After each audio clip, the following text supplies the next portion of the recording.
Assalamu alaikum wa rahmatullahi wa barakatuh, and welcome to a special show with a special guest who is a Uyghur Muslim who is an activist who's been very active on media, mainstream media, BBC. Is it called TNT or TRT? I can't remember. Yeah, Yeah, the Turkish channel, right? Al yes, Jazeera and many other important channels. He's obviously got very important information to give us today about the plight of the Uyghur Muslims in East Turkestan. So before we get started with what's happening on the ground now, I thought we'd potentially better get started with maybe a brief history of who are the Uyghur people and what is the history of those Uyghur people in the East Turkmenistan. sure. Today, what the Chinese call, or what it's officially called by the world bodies as the Xinjiang Uyghur Autonomous Region, we often refer to as Chinese occupied East Turkestan. And I mean, you could go into thousands of years of history, but mainly the Uyghurs come into play, especially during the Karahan Empire period, where the Uyghurs in 934 accept Islam, and they are the first Turkic nation to accept Islam and make a kingdom out of it. They make the first kingdom, and even the word Uyghur in Turkish, Uygar, actually means civilized, because they were the first, because generally Turkic/Mongol people are nomadic people, and the Uyghurs were the first branch of Turks to leave that nomadic lifestyle and create a civilization and agriculture. And so around 900, they accept Islam.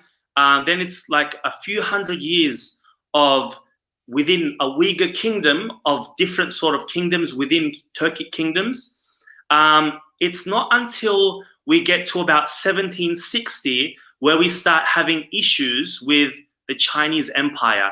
And during that time, we get into contact, the Uyghurs get into contact with the Manchu Empire, and they take over what we now refer to as East Turkestan in 1760.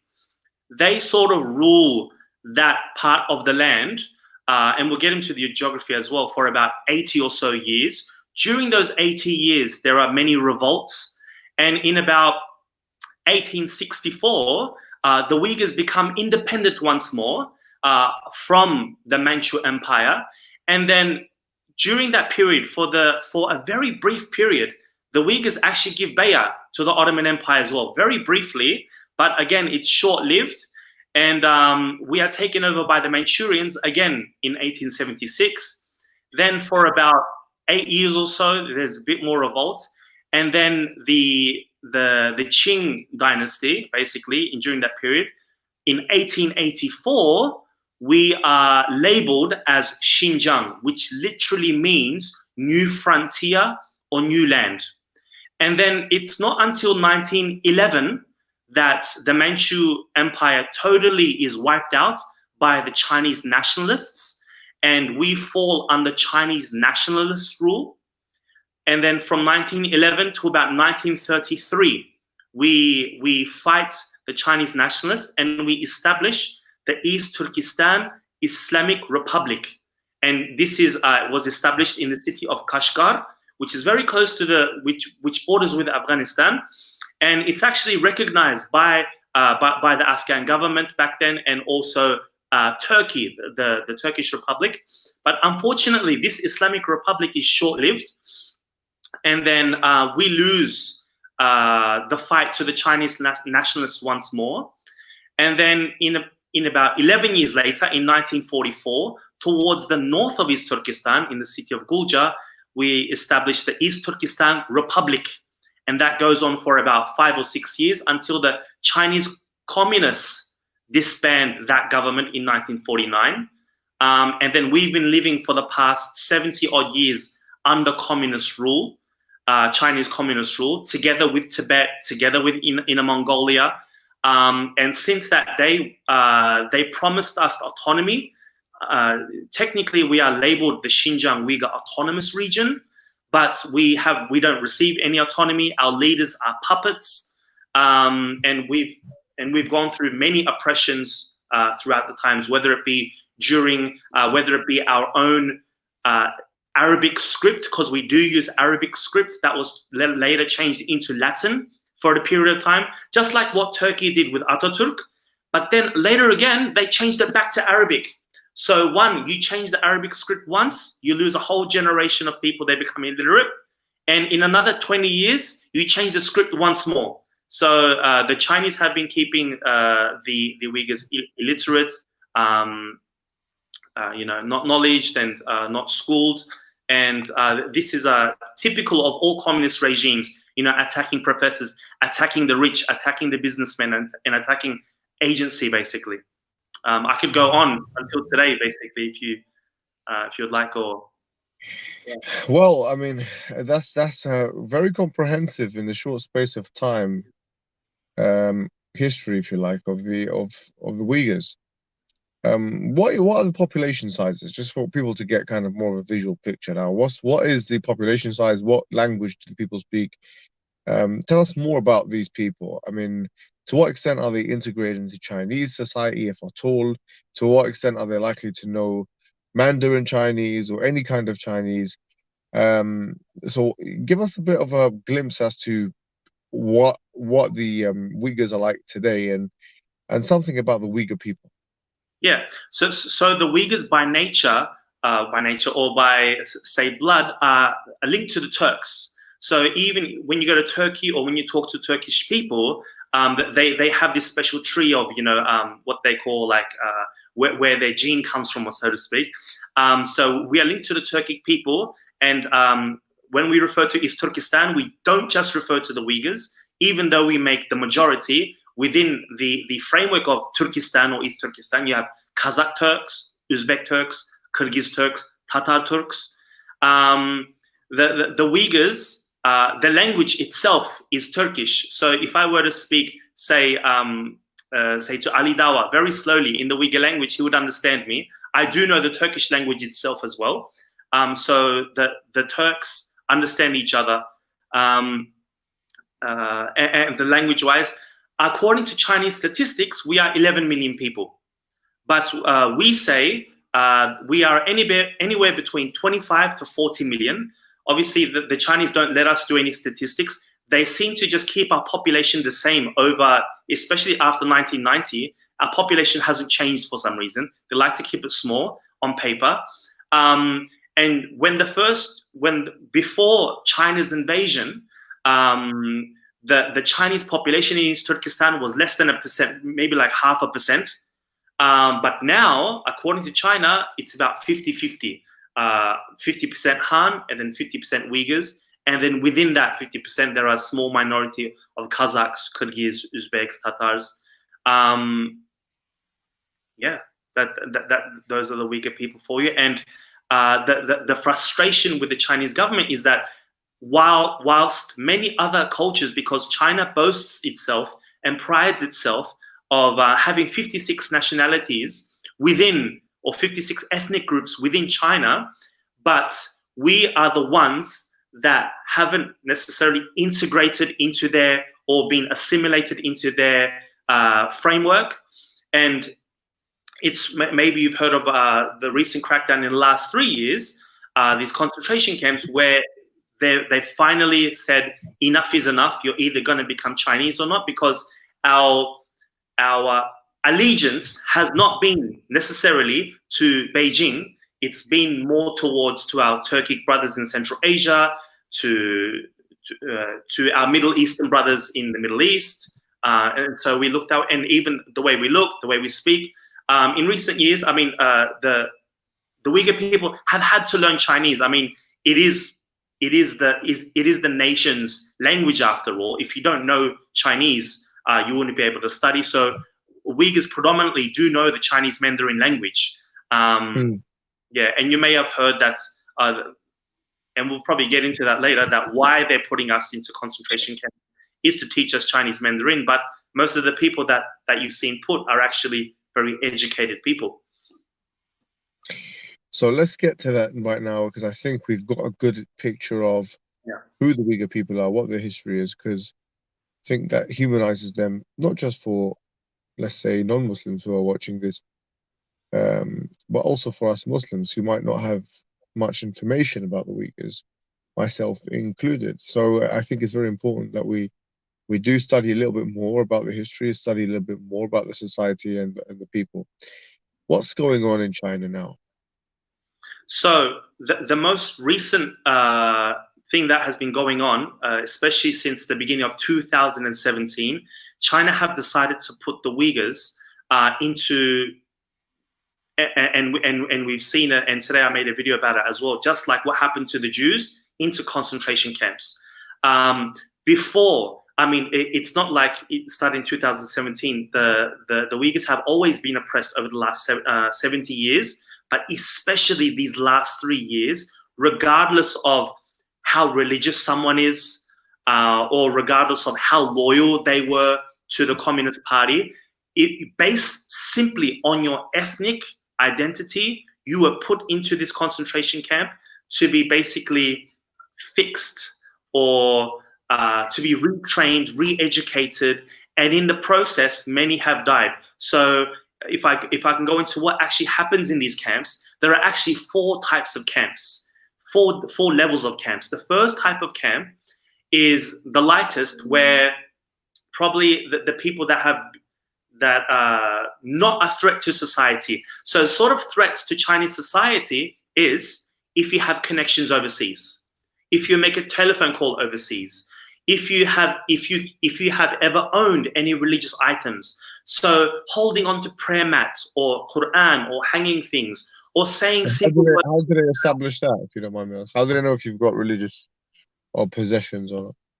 So you can check this out as well. 1.1 million Chinese officials were sent into Uyghur homes, and you had no choice for this, under the guise of creating ethnic harmony between the Han and the Uyghur. And we thought, you know, this is good, all right, that they'll get to know us. It'll be like a cultural exchange, because it's very, I mean, even though Uyghurs and Han Chinese do work together, it's very unlikely that you would invite them, like have them sleep over and all this. During that time, the Uyghurs were surveilled, and they saw how they interacted. So this notion of, oh, they could practice at home and not practice outside, that doesn't exist for us. So during that time, they were able to establish how much Chinese Mandarin they spoke at home, because now in public spaces, the Uyghur language itself is banned. So what sort of lessons were they teaching their kids? And it could be things like, not even like fully Islamic, like, my son, eat with your right hand. Like, there's no, you know, you don't even have to say, oh, the shaitan eats with his left. It's just eat with it. Oh, why are you telling him to eat with his right hand? So all these things are jotted down and jotted in. And so from this, they sort of gather who's at what degree. So the lightest punishment is basically this first sort of camp, where you literally go to like work from 9 to 5. You're back home. This is the lightest. The second camp is the actual camp, where you are taken and you actually stay, you live there. People have told us, former detainees have told us, and this is widely covered in Western media and Eastern media, they were on 400 to 500 calorie diets. They were made to repent, make tawbah to Xi Jinping. And there are signs out on the streets, and again, this is everything that I'm going to say is recorded. You can do your own research on this, that Xi Jinping is literally God. And they have a TV screen on him, and you need to write letters to him. And so people are making tawbah because they were making tawbah to Allah. So religion, not just Islam, Christianity, Buddhism, Falun Gong, you may have heard of these groups. Any religion, and this is under all communist regimes, are banned, even though they have state-run religion where they propagate their own communism anyway. It's not real religion. So that's the main sort of concentration camp that we're talking about, where they're on 400 to 500 calorie diets. Women are sterilized. They are injected with something, but the former detainees, the women, they were saying they ended up not having their periods. There is gang rape, regardless of men and women. Even some men have testified that they were gang raped by prison guards. And what's the evidence of all of this? All of the evidence is based on testimony. And number two, there is satellite images of the actual camps, but video footage of actually what's happening? No, we don't have any footage of this. So it's based on testimony. It Yes. the realization of the camps have been seen on through Google Images, through Google Maps, and whenever any foreign visitor, investigator, journalist does want to go to a specific area and follow those addresses on the maps that were given, they are stopped. If there is nothing to hide, why are you stopping them? And so, for example, I've seen yourself, for example, going to Rohingya, going to these very delicate, sensitive places. You would not be able to do that in East Turkestan. You wouldn't be able to interview the people. So that's the second that's the second camp. The third camp, yeah. Did you want to ask? I was going to ask you just on that point. Yeah. How would you compare the Uyghur situation with the Rohingya situation? As you kind of mentioned, I didn't go into Burma, but I went to Cox's Bazar, which is on the kind of border with Burma. Yeah. And I spoke to many of the women who had said that they've seen their own children, put into fires and burnt alive and gang rape and all this very sinister stuff. I was going to ask, to what extent now is that comparable with what's going on in China? Are we seeing the same kinds of thing? Is it just genocidal killings? I mean, what kind of numbers are we talking about here? Is it anywhere similar to Rohingya in Burma? Would you say it's lesser than that? Would you say it's similar to it in many ways, or what would be your assessment? So basically, based on what the former detainees have said, they're saying anyway, based on their experiences, on average, they were saying they were at least seeing 10 people every month leaving their cells and not being able to come back. This is what they were telling us, that they actually saw 10 people die in front of their eyes every month. They're saying that there's anywhere between 1,000 to 2,000 camps. So you can only guesstimate. There are no official numbers. I mean, are China, they killing them? Yes, that they are killing them, but that they are killing them in a way that they are being put through this camp, but the people that are dying are not able to take that torture. It's not like a bullet to your head, but just through those lack of nutrition, through the torture, through. Sorry to ask very specific questions, but what kind of torture methods are we talking about here? So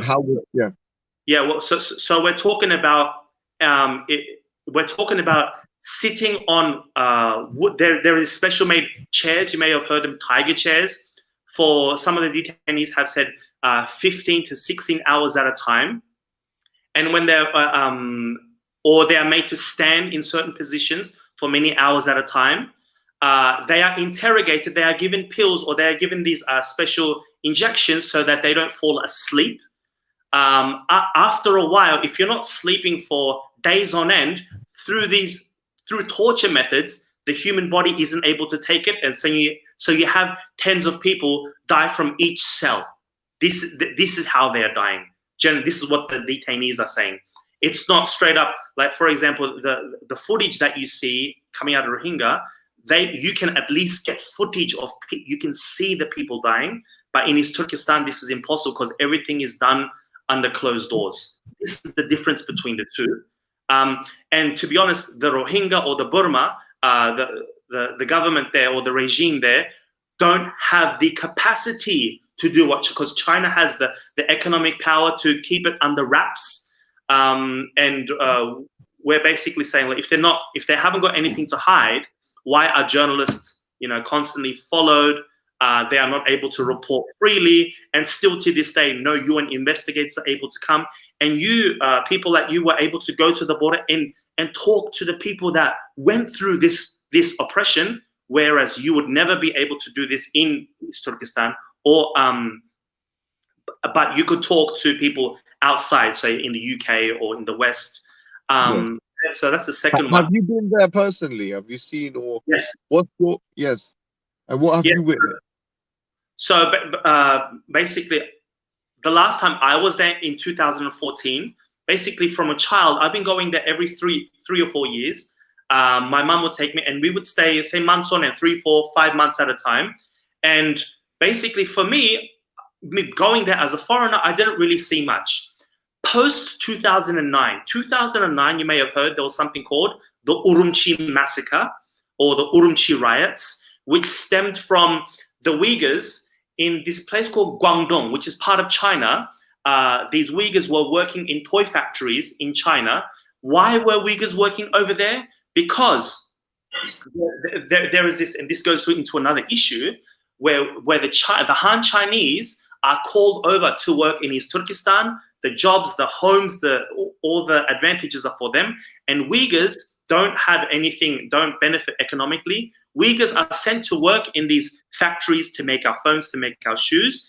We've heard that Chinese labor is cheap, but Uyghur labor is cheaper. So what happened in 2009 was in Shouguan on June 26, 2009, because the Chinese workers was not happy, they were losing their jobs because of Uyghurs, many Uyghurs were slaughtered, massacred by workers, and it was a huge cover-up. The Chinese government didn't release it to the news. So the Uyghurs in East Turkestan went to the government, the central government, and told them, look, 10 days ago this happened, what have you done about this? So they said they did nothing. So on the 5th of July 2009, the Uyghurs carried the Chinese flag, went marching on the main square peacefully, and they were met with gunfire. They literally were met with the Tiananmen Square, but the East Turkestan version of the Tiananmen Square. For that next year, we had no internet access with them. And so they were able to round up people, killed. We estimate anywhere between 10 to 20,000 of our youth were slaughtered. Many of my family members, many of my friends who are living overseas, most of them lost family members. And are you still in contact with your family members now? I'm not. And they would not get in contact with me because, one, I'm overseas, and two, I'm an activist as well. So that's a big no-no. So I did go to East Turkestan post-2009, and it was different. Even I was being checked. Before, I wasn't checked at the border. They wouldn't look through my phone. I was going through little things. But when I got there, when I was talking to the people, they would be like, you know what? You should stay in the big city. Don't go to the other little towns, because each town that you go to, you got to be registered, and there has to be like a kefil, or like a guarantor. They have to take care of you, and if you're out of place, if you do anything wrong, they get in trouble. And simply me being there and staying at a Uyghur's home in itself is very dangerous. It's not at the danger now where you're not allowed to stay at just any random person's home. For a foreigner now, you can't just stay at people's homes. You have to be registered at a hotel. So post 2009, it's slowly been like the cultural filter, or what you're able to say, what you're able to do, whether it be on social media or just out on the street, has been slowly, your freedoms are slowly being taken away. But every 10 years since 1949, there's always been like a culling of the Uyghurs. Yeah. And so that was the second type of camp. The third type of camp is an actual prison, where you're actually sentenced. You're sentenced for I wouldn't say reasons, I would say excuses. So it'd be like, you were praying, okay, 10 years. You were using WhatsApp, or you had... Really? I mean, you would go to prison for 10 years just for praying? It varies. Some people get 10 years, some people get 20. So some people say, they gathered people in their home to pray. They were praying, say, Isha together. So little things like this, for owning a Quran, for saying Salaam Alaikum, for saying, for example, if you tell someone and they overhear, brother, don't do that, that's haram. That in itself is a crime. And you have to be, that there is a cancer, there is a tumor in your mind. And this is quoting the Chinese government. I'm not saying tumor and cancer from my mind. From their documents that were leaked last year, they said this tumor, this cancer, which is Islam, needs to be removed. These people have been extremified. They are extreme. And then the fourth type of sort of camp is the forced labor, where people, they say, this uneducated youth, we have to give them jobs. But when you talk to these people, they were earning anywhere between 1,000, 1,500 US dollars, which is good money. And now they're down to like 200 American dollars that they're making. And, Yeah. and the main narrative that the Chinese give is we've got to educate the youth. They don't know Chinese, they don't know the law, but they're locking up even 40-year-olds, 50-year-olds, 60-year-olds. As I mentioned, my own father-in-law, who is a famous actor and comedian, you can simply type in his name into YouTube. His name is Adil Mijit, ADIL space MIJIT. Everyone knows him. He's the equivalent to Jim Carrey or Michael McIntyre in the UK. Even he was placed in a camp, and he studied with Xi Jinping's wife at the Central Academy of Drama and Arts in Beijing in the mid-80s. So people who towed the CCP line were even sent to these camps and are still in these camps. He was lucky enough to be released last September, but he has still not called us in Turkey. For the past I'll ask a question now. This is very bleak, and very horrible, to be honest, image that you've given us of what's going on. People will be wondering now, what can we do about this? I mean, what are the steps? What are the productive steps we can use to move forward? And how can we follow your work in particular and help you with what you're doing? So basically what we do is we basically do our work from Twitter and Facebook, and we also team up with other activists as well. And also Western organizations like Amnesty International, Human Rights Watch. And so you got to imagine that these organizations, if there was really a terror issue or an extreme issue, they wouldn't come near us at all if this was really the case. And these are Western elite organizations, human rights organizations. So you're working in conjunction with Amnesty International? Yes, so we work specifically with, say, groups like the World Uyghur Congress or Uyghur Human Rights Project. So we feed off each other. We share each other's work. We talk on different platforms. What is your Twitter? So my Twitter is @Arslan, so ARSLAN _ Hidayat, HIDAYAT, and the Facebook page is Talk to East Turkestan. It's the most popular Uyghur Facebook page, and the only reason why we got popular. Can you repeat that one again? Sorry. Talk to East Turkestan. Talk to is number 2 or TO? TO. Yeah. Okay, yeah. East Turkestan, all one word, yeah? Yeah. And that's on Facebook, you said, yeah? Yeah, Facebook. Or you can just type in my name and you'll see me all over Google anyway. And how do you spell that? It's underneath there, right? Yes, they can see your name on the screen as well. Yes. Yeah, so we were talking about how important social media is. So I'll just tell you a little story what happened last year. I want everyone to look up the term 50 Cent Social Media Army. You can Google this, and this is literally 50 Cent Social Media Army. And if you simply Google this, you will see the money that the Chinese government pays its citizens to basically, from writing comments and posting comments, supporting or anti-Uyghur or anti-Tibetan or anti-Hong Kong to go against these movements, from making videos saying, stay strong, UK. You'll get over the coronavirus and all this. So we got these people. They attacked our page, right, with comments and bringing down our rating. And they posted it, and they got written by the Global Times, which is a Chinese CCP channel, which boosted our our presence. CNN got in touch with us, and you can find these articles on CNN talking about how our page was attacked. But one question before you continue. When you say us, who are you talking about in particular? Oh, so me and there is another brother called Abdurrahman Sabit. We run East Turkestan, Talk to East Turkestan together. Right. Yeah. And so they got in contact with you through the Facebook page. Yeah. And so they promoted our page. And basically what I'm trying to say is for the Chinese mentality of the Chinese government is that they want to save face. So even little Facebook, I mean, we've only got like 60,000 followers. With little Facebook pages like us, the Chinese regime finds us a threat, and will find anyone who speaks about the Uyghur issue, the Tibetan issue, or any other oppressed peoples in China, no matter how small you are, they will try and ridicule you, or they'll make you as fake. We're spreading fake news. And our argument has always been, well, if we're so fake, let us in. Let the people in. Let the likes of yourself in and talk to the people. Why do Uyghurs get in trouble, get put in jail for talking to journalists?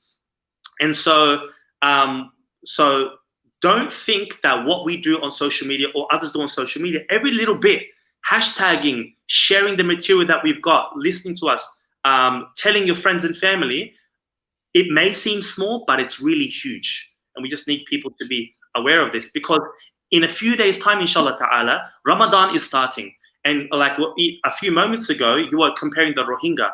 And but I always compare also Palestine, because in Palestine, inshallah, may Allah relieve the dhulm of our Palestinian brothers and sisters from the Israeli Zionists. But till now, the Palestinians will still be able to fast this Ramadan. They will still be able to wear the hijab. They'll still have the beard.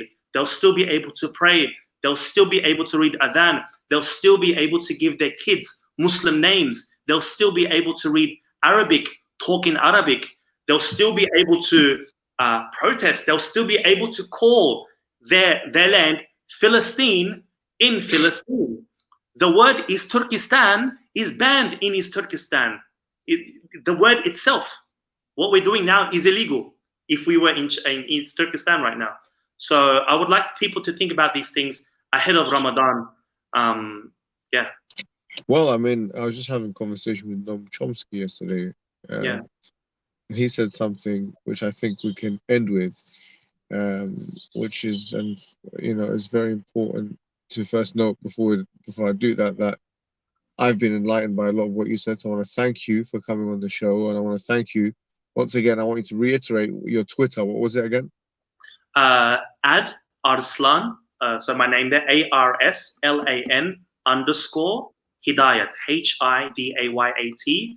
And the Facebook page is Talk to East Turkestan. So he said, using social media, if we don't use it, you know, the bigots and the racists will. So this is you know, it's an manner for us to put this case forward, and this is a very important thing that needs to be highlighted, or at least investigated by Western media streams. But I thank you again for coming on the show and for enlightening us from a historical perspective, and surely enough from a political one as well. Thank you very much, Arslan Hidayat. Thank you for having me.